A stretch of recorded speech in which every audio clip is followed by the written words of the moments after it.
Hey, good morning. Let's go over today's trade plan. So in the overnight session, we saw that ES broke out to a new all-time high, and then sell side stepped in at 10.5 to 12.5, and since then the market has been balancing above 24.05.5. Heading into the open, we'll be watching if the buyers can hold ES above 0.1 quarter to 0.4 quarter. As long as ES is holding above that zone, we are going to have bullish time frame alignment, and the buyers are going to be dominant and in control across multiple time frames. On the upside, we have this resistance from the overnight session at 10.5 to 12.5, but keep in mind that these are fresh all-time highs, so it's not really a strong area of resistance.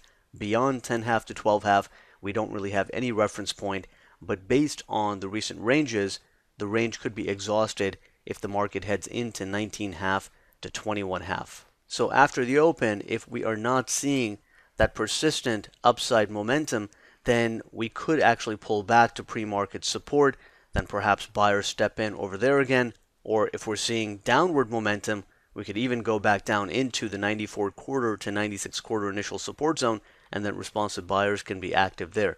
So without persistent upside momentum, the market can still pull back and just balance at these higher prices.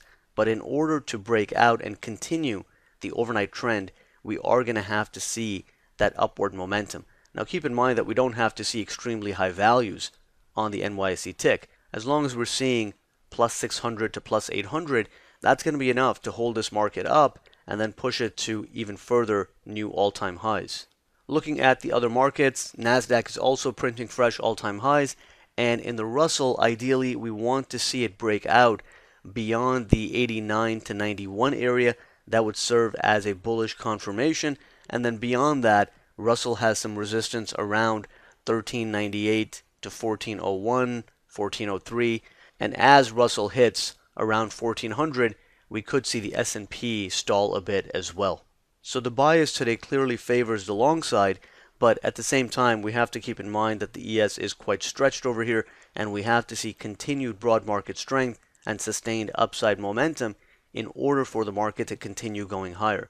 So we have to question the reward to risk essentially on the buy side up here, because a continuation move beyond 10.5 to 12.5 could get exhausted pretty quickly, and then the market could start balancing yet again. So the main thing to look out for in terms of maintaining that bullish bias is whether buyers can hold ES above pre-market support. That would tell us that the breakout from the overnight session is still intact.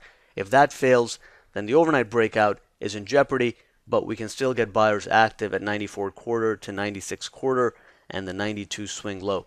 So those are the main ideas heading into the open. Let's see if the buyers can maintain this multiple time frame control, and we'll take it from there.